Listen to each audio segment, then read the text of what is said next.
I can pause at the end and just go. Boy, cosmological physics is thirsty work. I like to drink Coca-Cola.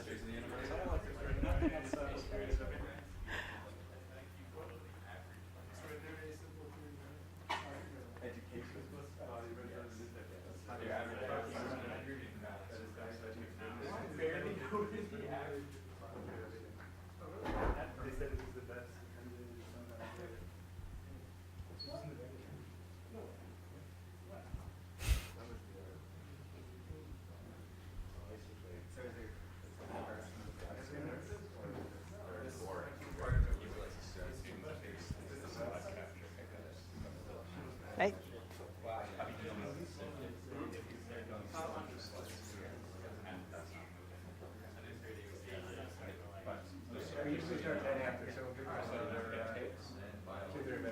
Okay.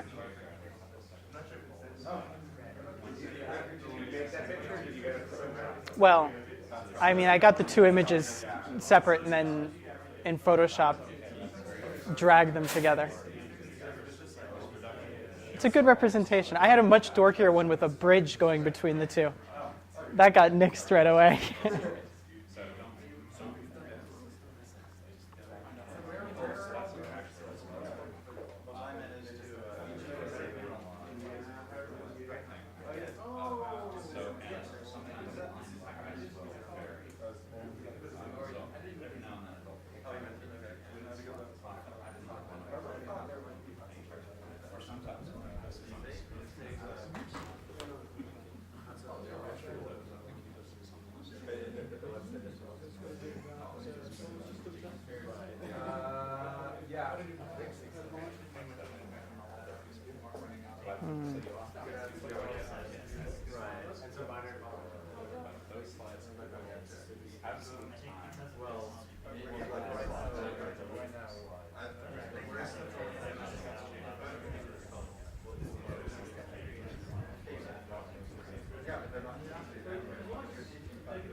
Good to go. Hey everyone. I'd like to have the pleasure of introducing Tristan Smith, who is a fellow New Yorker, did his undergraduate at the University of Chicago, and he's currently a graduate student at Caltech with my former advisor, Mark Kamikowski. I did find author Smith on Spires, and I found 9,072 hits. That's a message to you grad students that Tristan's setting the bar pretty high. In reality, I doubt he's really connected to all 9,072 of those papers, but he's done a lot of interesting work on tests of F/r gravity, using the microwave background polarization to study primordial gravitational waves from inflation. And today he's going to talk about some of his latest work involving tests of Chern-Simons gravity in the solar system. Take it away. Great. Thank you, Mike. Yep. And unfortunately, there's actually another T.L. Smith, so it looks like when I find that, I get a little nervous. So, as Mike said, I'm going to tell you about local gravity in the cosmos and how we can use local tests of modified gravity in order to probe cosmological physics. And I want to start just by reviewing a few reasons that we might want to consider modifying Einstein's theory of general relativity. So, here we have Professor Einstein. He's sitting here with his famous, seemingly simple field equations. And anyone that's sat down, as you do in even a first course in general relativity, and try and solve these field equations, even for highly symmetric situations, it's fairly difficult. So we have to have some pretty good reasons in order to justify modifying them and making them even more crazy. So the first reason is observational. And it's the fact that we currently observe that the universe is accelerating in its expansion. There have been explanations put forth which propose a new source of energy density in the context of general relativity, but it's equally possible that this observation indicates that our understanding of gravity breaks down at the largest scales. So it's interesting to consider modifications of general relativity that produce accelerated epochs and then explore some of the other implications of those modifications. The next reason is theoretical in motivation, that the fact that we know that Einstein's theory can't be the full story because gravity, in terms of general relativity, can't be placed in the same framework as the other fundamental forces.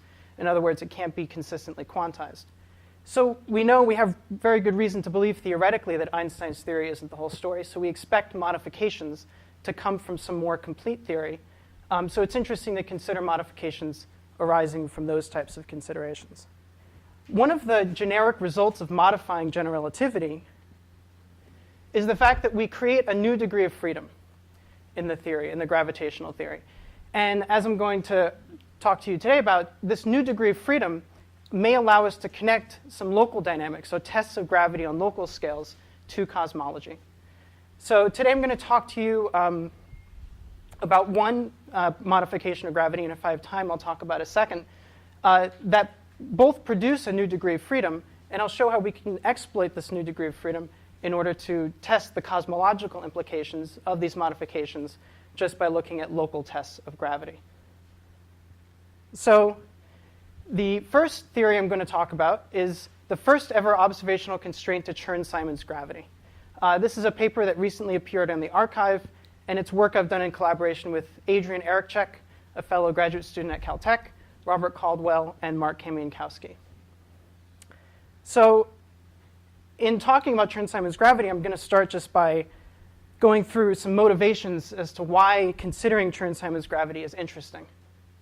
And as I said before, one of the reasons it's interesting to consider modified gravities is if the modified gravity can be thought of as coming from some more complete theory, sort of a completion to general relativity. And Chern-Simons gravity is an example of that. And that's because it's a higher curvature correction to general relativity. So in general relativity, we can think of the action just as the Ricci scalar. But if we can think of that as the first term in a Taylor series, we have higher corrections to that coming as higher powers of the curvature. And Chern-Simons gravity is an example of that. That didn't work. And one of the other reasons that Chern-Simons gravity is interesting is that it's a parity-violating term in the gravitational sector. So what it does is it hones our ability to understand what types of tests of gravity would test for a parity violation. Now, of course, we know that parity violation already exists in fundamental forces in the weak force, so it's equally possible that there's some parity-violating effects in gravity. And so far, some parity-violating tests coming from CMB polarization and the direct detection of gravitational waves, if and when that occurs, has already been worked out. This work that we've done identifies some tests that one can do looking at the orbits of satellites around the Earth, as I'm going to describe. So another interesting reason to consider Chern-Simons gravity is that it participates in a mechanism that may lead to the observed matter-antimatter asymmetry. So it's interesting to start to probe other implications of this term. Can I ask a question? Sure. And then those four papers next to the second bullet point, are those all about cosmological gravitational waves, or are any of them about astrophysics? So the question was, I have to repeat for this thing, right? The question was whether the papers that are shown relating to parity violation, whether they only correspond to cosmological gravitational waves. So the answer is the paper by Jakiv and P actually consider gravitational waves coming from some localized source. So they're not all about cosmological or some sort of stochastic background. There are some, but they haven't worked out in detail what types, how you would actually distinguish some preferred parity in those observations. They do identify that it exists, but whether an observation with an interferometer could do that, I don't think has been worked out. So the last reason is the fact, and this relates to the first reason here, it's a natural consequence of an effective 4D string action. And what I mean by that is if you just consider a generic string theory, and you look at the effective 4D action, you actually find that this Chern-Simons gravity appears almost generically, ubiquitous in those low energy actions. So with these motivations, let me just show you the action that defines this theory. And I'm going to go through each term and just describe what they're doing and what's going on. So the first term here is just the usual GR term. It's just the Ricci scalar, so that's the Einstein-Hilbert action. The second term is the meat of the Chern-Simons modification. This is this RR tilde, which I show here, is just the contraction between two Riemann tensors and a Levi-Civita tensor. And this is why, as I said before, this is a higher curvature correction to the Einstein-Hilbert action. This is second order in the curvature. Multiplying this RR tilde term is a scalar field and some dimensionful parameter L. That has to be there to make this term dimensionally correct. And that's just a fundamental parameter of the theory. So then we have just the canonical scalar kinetic and potential terms related to the scalar field that's multiplying the Chern-Simons term, this RR dual. And finally, we have the matter Lagrangian. So just to highlight where parity violation comes in, we can look at this RR tilde term, and you can make an analogy with electromagnetism so that this RR tilde term, and this can be made quite precise, is really just a combination of an analogous electric and magnetic field in general relativity. So we can see since B is a pseudovector, the magnetic field is a pseudovector, and the electric field is a vector, this RR tilde is actually pseudoscalar. So what that does is it introduces parity violation into this action. Under parity, this RR dual flips sign. Sure. If that theta was just a constant, would RR dual contribute to the equations of motion? No. So if theta were just a constant, RR dual itself can be written as a total derivative of some current. Is it the same as what people sometimes call the Gauss-Bonnet term? No, that's different.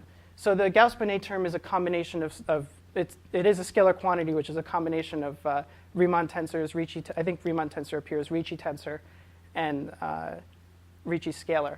But it doesn't involve this Levi-Civita tensor.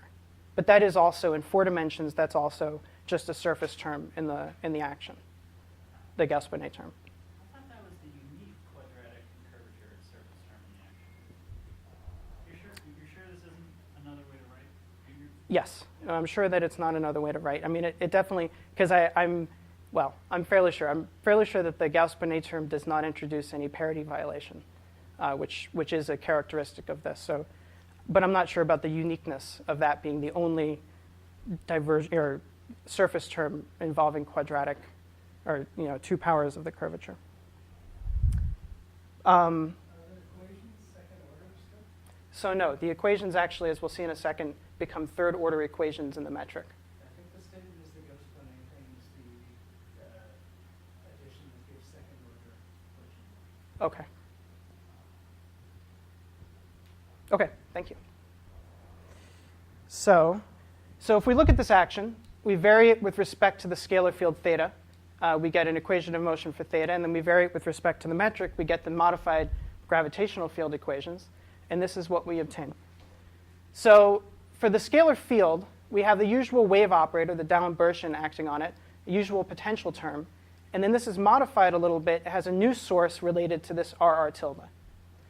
For the gravitational field equation, as I was just saying before, so we have just the usual Einstein tensor, G mu nu, sourced on the right-hand side by just the stress energy tensor of the matter content.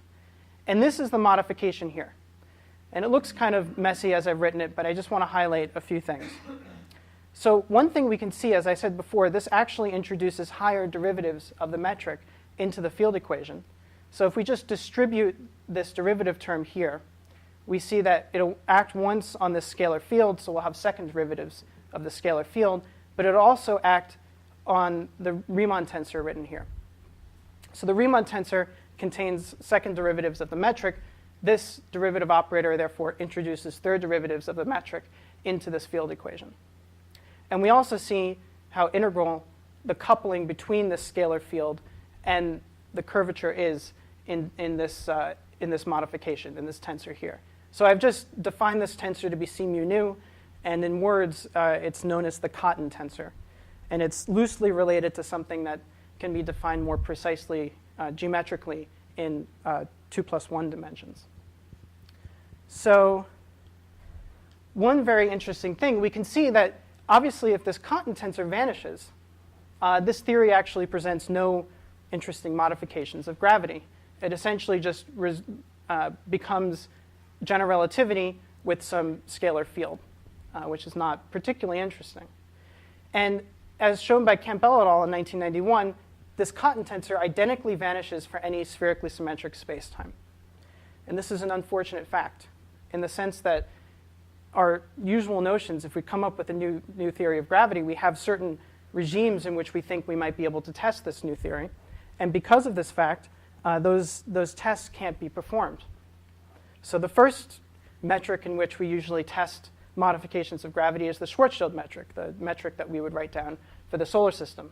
But that actually, this term, Chern-Simons gravity, produces no modifications of the Schwarzschild geometry. And the second obvious arena would be an FRW metric. How does this actually affect a homogeneous isotropic universe?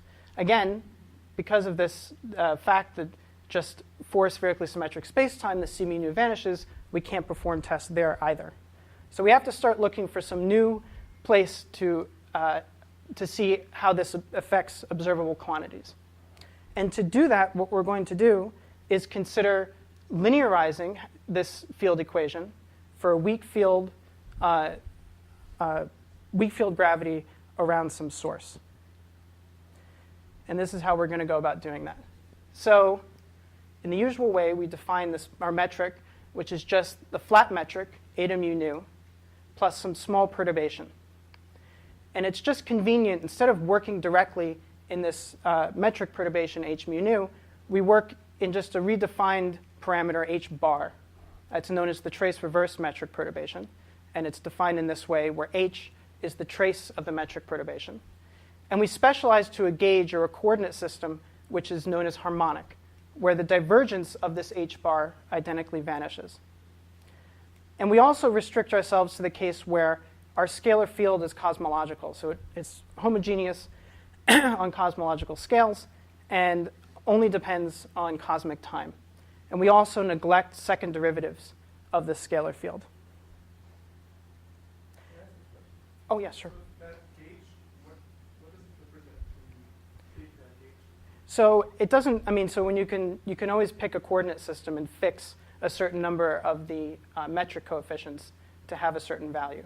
It's just the freedom of choosing your coordinate system.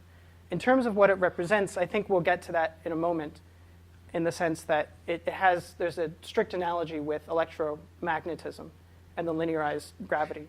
And you'll see that this is equivalent to a Lorentz gauge that you would choose in electromagnetism. So it has no physical content. It just makes the equations actually look, you can interpret them physically a lot easier. So as I was just alluding to, what we're going to do in order to gain some physical insight as to what's going on here is we're going to write our linearized gravitational field equations in an analogy to electromagnetism. And to do that, what we're going to do is we define a vector potential in terms of our trace reverse metric perturbation, this h bar, in this way. We have a fork current, which is just the mu zeroth part of the stress energy tensor. This is just essentially the mass current that we have in our system. And then we define a gravito-electric and a gravito-magnetic field in exact analogy as we would in Maxwell's electromagnetism in terms of our 4-vector potential. So doing that, we can write our field equations in analogy to electromagnetism. So we first have Gauss's law, which allows us to understand what the gravito-electric field, how that's sourced by our mass density. And that's the same as GR. It's identical, to Gauss's law. We have Faraday's law of induction, which just relates the curl of the gravito-electric field to the time variation of the gravito-magnetic field. And we don't have any gravito-magnetic monopoles. So the last equation in the set of the linearized field equations is an analogy to Ampere's law. And here we have our first and only modification. So the usual Ampere's law would only involve these terms here. And Chern-Simons gravity has introduced a wave operator acting on the gravitomagnetic field. And we've defined this Chern-Simons mass. And it's important here, you can see appearing in this definition the dimensionful constant, the fundamental parameter of our theory, L, as well as the velocity, the first derivative of the scalar field, the cosmological scalar field that's coupling to this theory. So with Ampere's law, the only linearized field equation that's modified by Chern-Simons gravity, in order to look for effects of Chern-Simons gravity, what we need to do is produce a gravitomagnetic field. In other words, as we saw in the theorem that I talked about before that says Chern-Simons gravity makes no modifications to general relativity for a spherically symmetric system, we need to break spherical symmetry. We need some non-zero mass current. So where are we going to find such a mass current? Without this Chern-Simons term, the gravity is identical to EM? Yes. So there is an analogy between the gravitational field equations and electromagnetism at the linearized level. Not for, I mean, once you consider nonlinear effects, then of course that breaks down. But there is an equivalence. You can rewrite your field equations for a linearized gravity in GR to be identical to electromagnetism. Linearized on top of some spherical. So linearized around some flat background, around Minkowski space. Is there a ghost-like excitation associated with the? So that's something that I've thought about, and I'm not exactly sure whether there are ghost-like excitations. I'm not sure. Mm-hmm. It's high derivatives. Right, it's higher derivative, but it's an odd derivative as well. So it doesn't produce a new propagating degree of freedom. I don't know if that, but right, so it's only a third derivative introduced by this term. Okay, so we're sitting on some object that has some significant mass current, the Earth. And so what we can start to consider is we have a gravitomagnetic field produced in general relativity due to the rotation of the Earth that's going to affect the motion of satellites around the Earth. So how is this modified in Chern-Simons gravity in terms of solving the Ampere's law? So we have a mass current, which is just the mass current associated with some solid rotation of a body of constant density with radius r. So we then put this in as our source, and we can solve this equation for the gravitomagnetic field implied, sourced by that mass current. So before I show you the graphical solution of this equation, I just want to go through some of the basics so we can understand what's going on. First of all, we can see that this modification, this term, becomes negligible as this mass, Chern-Simons mass, formally goes to infinity, causing this term to vanish. So we're going to regain general relativity in that limit. Another thing that's important is if we consider what happens to this equation under a flip in parity, we know that gravitomagnetic field is a pseudovector, so it's going to flip sign, which means that this term will flip sign. But because this is a curl of a pseudovector, that actually remains unchanged, and so does the mass current. So under parity, we see that as we had expected, the correction due to Chern-Simons gravity it actually changes. This equation is not invariant. And I want to emphasize where this is coming from. So let's quickly do a little thought experiment to understand what this implies. Before actually I go to that, I just want to note that this term here, the Laplacian acting on the gravitomagnetic field, is actually going to produce a gravitomagnetic field in the same direction as the mass current itself. And that's going to be the telltale sign of a breakdown of parity in gravity when looking at the motion of satellites around the Earth. So the usual general relativistic result produces a gravitomagnetic field that's toroidal. So it's just like a magnetic dipole. The result in Chern-Simons gravity, in addition to affecting this toroidal part, produces a poloidal gravitomagnetic field, which is in the same direction as the mass current. And what I've written here, so the force, it turns out if you look at the geodesic equation for a massive particle, a force is going to actually be produced in an analogy to the Lorentz force, that we have in electromagnetism. So it's the velocity of the particle crossed into the gravito-magnetic field. So if we suppose we have a coordinate system that's right-handed versus left-handed, if we first just look at the toroidal piece, we know that the toroidal piece itself is related to the handedness of our coordinate system. So if we're in a right-handed system and this object is rotating in this direction, what this implies is that up at the pole here, the field itself is pointing in the same direction as our right-hand rule would tell us.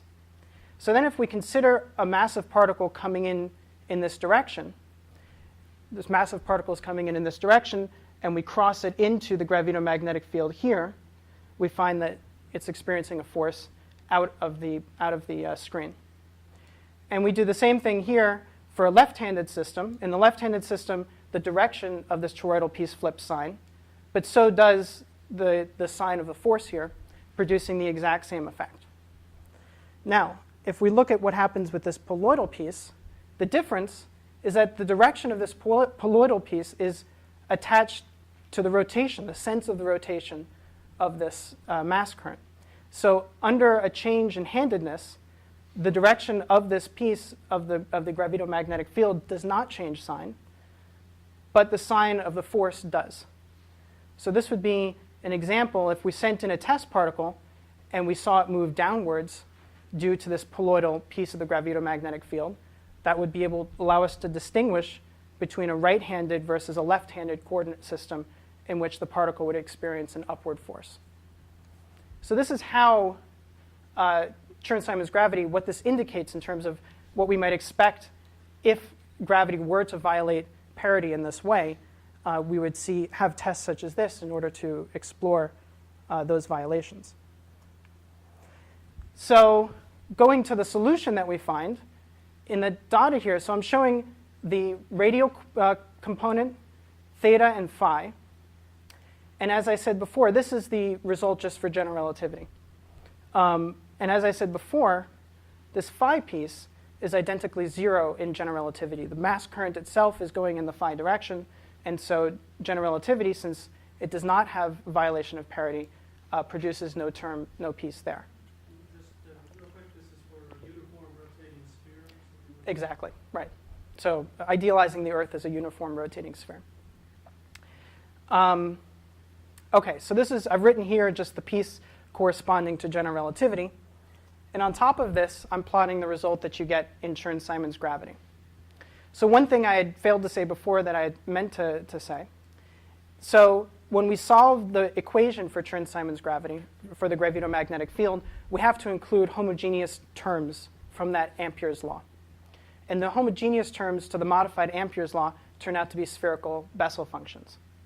And we have to add those homogeneous terms in order to enforce proper boundary conditions at the surface of a rotating sphere. So it's those spherical Bessel functions that produce oscillations, as you can see both graphically and then in these correction terms, we have sinusoids of the Chern-Simons mass multiplied by the radial position. So we can see that there are corrections to all three components, and in particular, Chern-Simons gravity produces a non-zero gravito-magnetic field in the phi direction. So with this result, we now have to ask the question, okay, we have a gravito-magnetic field. How do we go about understanding how this affects the motion of satellites around the Earth? So now we know what the predictions are from Chern-Simons gravity. How do we translate that into something observable? So as I was saying before, in an analogy with electromagnetism, the geodesic equation for a massive particle acquires, in the presence of a non-zero gravito-magnetic field, a perturbative term that looks like it is identical in form to the Lorentz force law, just the velocity crossed into the gravito-magnetic field. So we can treat this, because it's a small quantity compared to the gravito-electric field, which is just the usual Newtonian force. This is just some small perturbing force. And there's a huge canon of literature dedicated to understanding how a small perturbing force about Keplerian motion will affect the motion of particles. Either you can use Lagrange's planetary equations, or there's the Gaussian perturbation equations. How small is the v squared? Yes, exactly. It's actually not just v squared over c squared, but it includes smallness due to the fact that this gravito-magnetic field is related to the rate of rotation of the source. So for the Earth, of the rotation of the Earth, right, but not necessarily of the particle itself. There's another scale in the problem, another velocity essentially in the problem. And in particular, what we want to do is we want to look at the perturbed motion that builds up in time. And this is known as secular motion. So some of the motion, some of the effects will be to cause the motion of a test particle, a satellite around the Earth, to oscillate at some frequency. But we want to look for motion that's actually going to build up in time. And this is in exact the same thing that we do when we look at the perihelion shift of Mercury. There are other perturbations that occur due to general relativity, but the perihelion shift of Mercury is the one that actually builds up in time. It's not just oscillating. And in order to do that, one thing we note is that the motion of a satellite for a strictly Keplerian potential are described by 6 Keplerian elements. The system is integrable, so we have 6 constants of the motion. And looking at a small perturbation about Keplerian motion, we just consider those constants, the 6 constants, to vary in time. The one constant of the motion for a strict Keplerian orbit that builds up in time that we can actually measure is known as the longitude of the ascending node. And I've defined it here on this plot. So here we have the Earth. The z direction is defined to lie along the angular momentum of the Earth. We have the orbit of some test particle. And relative to a reference plane that we're going to place at the, in the xy direction, so at the equator of the Earth, relative to a reference direction, the intersection between the plane of the orbit of this test particle, of the satellite, and this reference plane is denoted by omega. And this angle changes in time due to these perturbations. So we're going to exploit this in order to actually see the effects of Chern-Simons gravity on the gravito-magnetic field of the Earth. So this experiment or observation has already been made and presented in terms of a confirmation of general relativity by looking at the motion of these 2 satellites, the LEGO satellites, which I've pictured here, and it's literally just a ball that has a bunch of mirrors on it. And at many stations, laser ranging stations along the Earth, they shoot lasers at these things, bounces off, they have timing delays, and they have very precise knowledge of the orbits of these 2 satellites. So by comparing the orbits of these 2 satellites to the predictions of general relativity, the gravito-magnetic field just in general relativity, it was confirmed, this precession of the argument of the line of nodes, to precess within 10% of the general relativistic value. So this places a constraint on our predictions, which I've shown here. So this y-axis here is just the ratio of the Chern-Simons prediction to the general relativistic prediction. And we require that that be less than 10%, which are these 2 red lines here. On the x-axis, I have the Chern-Simons mass.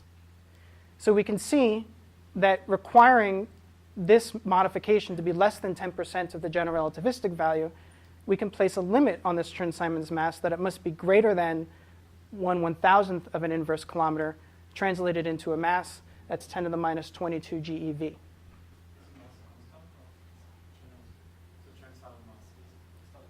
It's a constant in terms of what we're considering here. It's determined, it's determined by that fundamental parameter L and theta dot, which is externally, but in terms of this motion, it's a constant, And one thing I just want to point out, one interesting fact is that this Chern-Simons correction to the general relativistic result actually scales with semi-major axis. So if we had the ability to redo this experiment and place satellites in orbit around the Earth, if we increase the semi-major axis of those satellites, we would obtain a better constraint to Chern-Simons gravity. But we have another fairly famous, very at least long history experiment that's out there that's attempting to measure the gravito-magnetic field of the Earth, and that's known as Gravity Probe B. And it's actually measuring a different effect predicted when you have a non-zero gravitomagnetic field, and that is the precession of the spin of a gyroscope. So just by considering parallel transport of a spin of a gyroscope, there are two effects. One of them is called the geodetic effect, and that's solely due to the Schwarzschild geometry. But there's also a frame dragging effect. And that effect, which is in an orthogonal direction to the geodetic effect, is related to the gravitomagnetic field of the Earth. So this is a picture of gravity probe B. It's in a polar orbit around the Earth. It's a gyroscope fixed to point in a certain direction. They have a guide star so that they can see variations in the direction that this gyroscope is pointing. Unfortunately, they've run into some issues regarding, I think, stray electrostatic fields that might produce some torques on this object, and then produce some anomalous change in the spin direction. So they have yet to put out their results. They were claiming that they could have done as good as of a percent on measuring this frame dragging effect on the spin. So because we don't have results and we're not sure how far their results will be degraded, what we've done is we've just assumed that they would be able to confirm GR to within 10% in order to see what they might say in terms of Chern-Simons gravity. So this is a similar plot I showed before. We have the Chern-Simons contribution, the general relativistic contribution, and assuming that the Chern-Simons contribution does not exceed 10%, we actually improve our bound by an order of magnitude. So we're looking forward to seeing what their data actually says, but data from gravity probe B should improve the bound on this Chern-Simons mass by an order of magnitude. And again, in a similar way, this spin precession scales with the semi-major axis, or the altitude of the satellite, as a squared in this case. So again, if gravity probe B had had a larger semi-major axis, we would have been able to place a better constraint to it. I'm sorry? The normalization of the right-hand side is relative to Earth's. So it's relative to Earth's radius, its mass. I think its mass comes in, but definitely the radius comes in. And also, yeah, exactly. So 10 to the minus 21 GeV seems pretty small. For references, if it comes from quantum gravity corrections, that means we should be expecting 10 to the 19 GeV full size. Let me get to that in a moment. Yeah, I mean, so there's actually one other step you have to do before you can translate this constraint to something related to a like the Planck mass. Okay, so just to review the kinds of constraints that we found to this Chern-Simons mass, current observations using the LEGO satellites tell us that this mass must be greater than 10 to the minus 22 GeV. Gravity probe B has the possibility of improving this by an order of magnitude. Now, in order to actually translate this constraint to this Chern-Simons mass into something more fundamental, we have to build a model for this scalar field theta of t, which we've just said up till now is just some cosmological scalar field. And we've left that to future work. So in order to translate this constraint on MCS, we have to know a value for theta of t coming from a model. If you just consider theta of t to be some quintessence, the constraint is, of course, very far from approaching anything like the Planck mass. So this scalar field can't. So the scalar field actually has an energy density associated with it. And so in the absence of even the Chern-Simons term, if you were to propose some scalar field, then it would source expansion in the same way that a quintessence field would. It is a quintessence field in some sense. G mu nu is T mu nu, but T mu nu has an additional component associated with the scalar field. Okay, so you could test that. Yeah, so essentially, Test it by spherical. you could test the presence of the scalar field. Yeah. Well, so the actual presence of the scalar field, which would be sourced, you're saying around the sun or something like that to look for the presence of a scalar field, that would be, in some sense you could, but you would be testing the presence of a scalar field, not the Chern-Simons term. It would be an identical effect. So in terms of future work, besides trying to understand what types of models we could build to specify the value of that theta dot to extract some fundamental limit on the coupling parameter L, there's another place that we might look for tests of gravitomagnetic effects, and that is in double pulsar systems. So we have a few of these systems around where we know we have two neutron stars orbiting each other, and we have measurements of the spin, the pulse rates, which highly constrain the general relativistic behavior of these systems. As an example, and I looked this up just before, the precession of the perihelion of Mercury is 42 arcseconds per century. The precession of perihelion here, or periastron, is 16 degrees per day, I believe. So you can see that these are highly relativistic systems, very strong gravity. So it might be interesting to consider what this implies for tests of gravitomagnetism. Now, one thing that's a problem, not really, but it makes it more interesting, is in the case of the Earth, we had one mass current to worry about. We just had the rotation of the Earth. In this system, both of these objects produce both a rotation, that's part of the mass current, but we also have to include their orbital motion in analyzing the gravitomagnetic effects here. You can also calculate that the standard general relativistic gravitomagnetic field at the location of both of these objects is larger than the Earth by an order of magnitude. What's causing things not to be much larger than that is the fact that the radii of these two objects is much smaller than the Earth. They're 10 kilometers as opposed to 6,000. So, and looking at this orbital motion, there are some effects. And what we had to do is we had to restrict ourselves before to looking for secular motion perturbations to the orbits. But by looking at pulsars, it's possible that we can start to probe non-secular effects or oscillatory motion. And one thing is that the orbital motion itself might actually produce, and I'm in the middle of a calculation to show this, oscillations in the separation between these two objects. So to understand what this would imply in terms of timing data or other information we have on double pulsars, I have yet to work out. But it definitely causes an oscillation in that semi-major axis. And that's an effect that highly depends on this Chern-Simons mass.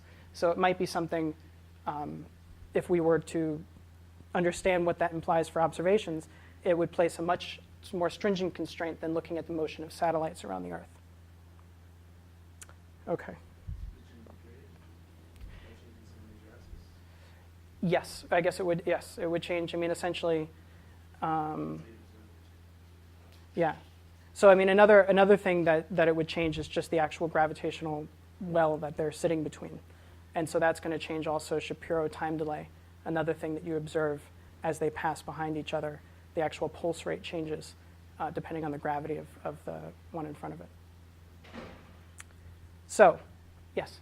You mentioned earlier that we had to go to these spinning systems because you wouldn't see it just by a non-rotating mass or an FRW kind of universe. Right. So it doesn't directly connect to efforts to understand like dark energy or anything like that. You're just saying that this might be another symptom of some fundamental theory that also explains dark energy.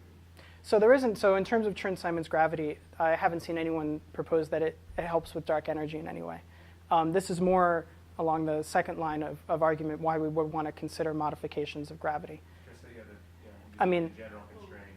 I'm not sure if that's quite a fair statement, because we know that there are plenty of small domains which have a preferred direction for rotation, galaxies, stars, things like that. And each one of those, if there really is an additional source for in the Einstein equation, that in the nonlinear magic of the Einstein equation means that you'll have different gravitational potential relative curvature as a result of that. So I suppose you could imagine, just crazy imagine, something like an analog magnetic pressure, even without a net magnetic field. If turbulent magnetic field, no net magnetic field, just because there's no net magnetic field doesn't mean that turbulent magnetic pressure is also relative. So I think, there are other implications of this to work out. I have seen a paper. So what we've considered here is the scalar field to be introducing some preferred time direction.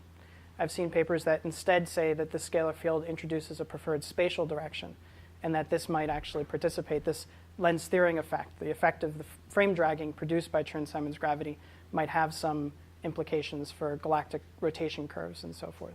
So yeah, there are other implications, but the main gist of this is not to look for that kind of solution in the modification, but it could be there.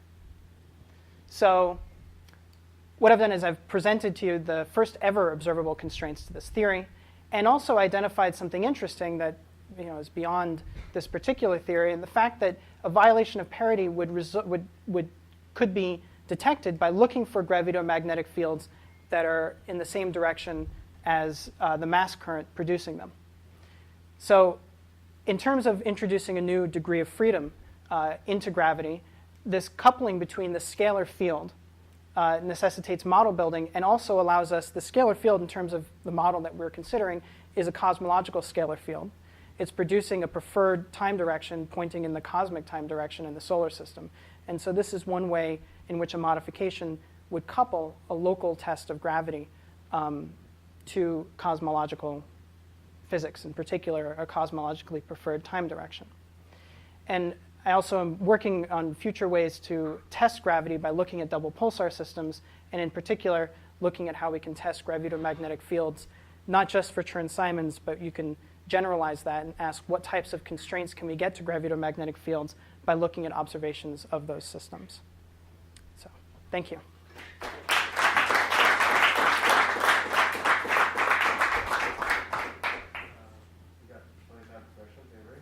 So you talk about this new parity violating term, and you cast it all Maxwell's equations.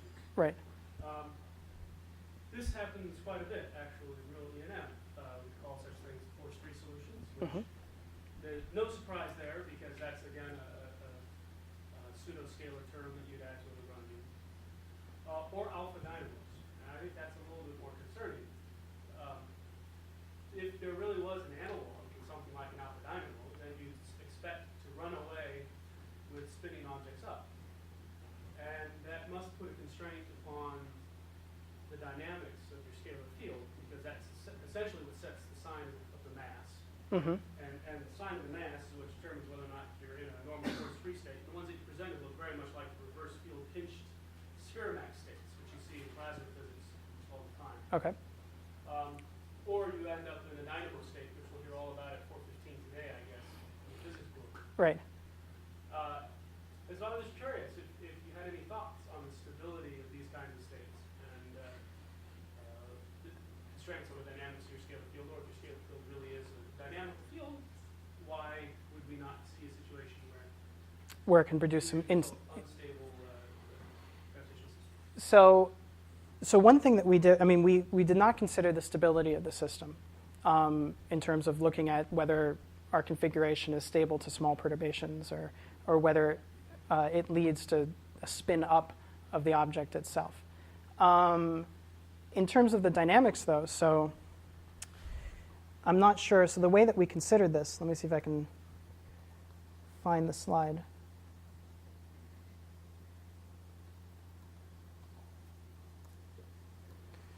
So the way that we considered this, let's see. In some sense, what we did was to consider this scalar field obviously just externally imposed onto the system. And then we solved for a modified metric outside of this. So I guess what you would say is the motion of the particles that compose the Earth also follow geodesics. I mean, that would be a perturbation to their motion as well. Right? I mean, that's the only way that you could feed back, I could imagine, in terms of spinning up. So we didn't consider that to be a large enough. Once you say that B is getting bigger, which is what the analog would be here. Right. In time, you're saying, right? Yeah. Okay. It's getting larger in time. You've already done 3 + 1, so in time is fine. Right. Once you say that, you can plug that back into your equation and figure out what T mu has to be doing. And I suppose it's equivalent to saying that they're following geodesics. I think that's a fair Right. way of thinking. Mm-hmm. But you can go even more directly and just say, just plug it back into is it Ampere's law? Mm-hmm. And get the meta curve out. Mm-hmm. Whatever it has to be in order to make that thing happen. So yeah, no, we haven't considered those types of instabilities, if that exists. But I do think it would be, Well, I would put a real constraint on Oh, definitely. But I do think just because the actual effect, so the secular, if we're just considering the motion of a satellite around the Earth due to this new term, the only secular effect is to cause the plane of the orbit to precess, to move. So there isn't any effect which causes the actual, any other change in that motion. So I'm not sure whether, because I'm viewing it as this perturbation affects, in some sense, the motion of each one of the mass elements in the Earth as well as. We should definitely talk about Yeah, this would be interesting. Yeah, the fact that this is equivalent to a force-free magnetic field is the way that I solved those equations. I first looked at those equations, typed out some stuff in Google, and found that force-free magnetic fields is exactly what I'm looking for. So I have looked at that, but tangentially, to solve the equation, not to look for dynamics. Your question, Mark? Yeah, I have like one very naive question and then one off the wall question. Okay. The question is, just, I have no idea about the scalings here. Since the radius and the mass come in, would you expect sort of like a curve black hole, like, or a galaxy to be a place that are at laboratory? Definitely. So there was actually a paper that came out, I think, yesterday or a day before in AstroPH, looking for Kerr black hole solutions in this modified theory. What we've presented here is a first attempt at a linearized Kerr solution. So this other paper identified some issues. I'm not sure if I agree with them yet. I have to look through the paper in actually producing a full Kerr solution for a black hole, for a vacuum solution. But yes, so essentially, I mean, part of the reason to start thinking about double pulsars, which might be similar to what you're thinking about in terms of black holes, is that you're looking at much stronger gravity there. And you're looking at spins that are much higher. And so I agree. I think that those are systems that definitely where you would expect this effect if it were to be there, or other way around, expect the general relativistic case to be measured more precisely just because it's larger. So, and in the end, if one can come up with a Kerr solution, and let's say in the future we have waveforms coming from coalescence of black holes, you would imagine that this type of interaction would produce something quite different and would be, you'd improve your understanding of whether this can be there or not by a lot. Can I follow up? This is the off the wall. Sure. Which is, if you're making up a new theory with extra scalars and stuff like that, Right. Is there any way that you could like make Chern-Simons plus like Bekenstein-Tevis like modified Newtonian dynamics relativistic theory? I mean, because in some ways you have the scalar field that you kind of toss in but don't do anything with. Right. And so if you want to throw a scalar field in, is there any? I mean, obviously this is an ill-formed question. I mean, is there any way that you could like put all that together and have a crazy theory of gravity? I have no doubt that there is. Yeah, I mean, in terms of whether Tevis passes other tests that we can perform. But, I guess extending that a little bit is the question whether such a modification could interact in some interesting way with a different modification. I'm not sure. I mean, this introduces parity violation. Is there something you can say, can that do something really interesting in terms of solving problems that we see, in terms of, producing some sort of dark energy effect? I'm not sure. But yeah, I'm sure that you can always include all those things maybe in some interesting way in particular. Yeah. Can you comment on that? You mentioned the string theory embedded. Is theta, isn't the dilaton in that picture? I'm not well versed in string theory, but in terms of the references that I've read, it's called the universal axion, or the Kalb-Ramon axion, and it is what it's related to. And I thought somebody was. What it's related to is a Chern-Simons connection that you introduce to your string theory action when you're writing it in terms of forms. And it naturally comes out that you get a scalar field multiplying or contracted into a term that looks like R tilde from that treatment. So it's not a dilaton, but it's another scalar degree of freedom. It's the scalar piece of the Kalb-Ramon. Exactly, the free form. Yeah, exactly. You can show. Because that may be the answer to the ghost, or at least part of the answer to the ghost issue, because you know that string theory is, whatever it is, it's not a sick theory. That's true. So if this is consistently embedded into string theory, it should also not be. Although I guess the only issue is, it is the low energy effective. I mean, so maybe this effective theory in and of itself is sick, but you would then expect some other corrections to come in to correct that at higher energies. It might be. So I mean, I'm not sure. There are no studies that I know of that attempt to analyze whether this theory has issues with ghosts or acausality or those types of questions. But one would then expect, since it is embedded into this more complete theory, it could be fixed. Well, it must be possible. Right. It is coming from something that is a true, higher dimensional string theory. Okay, if there are no more questions, let's thank Tristan again. Thank you.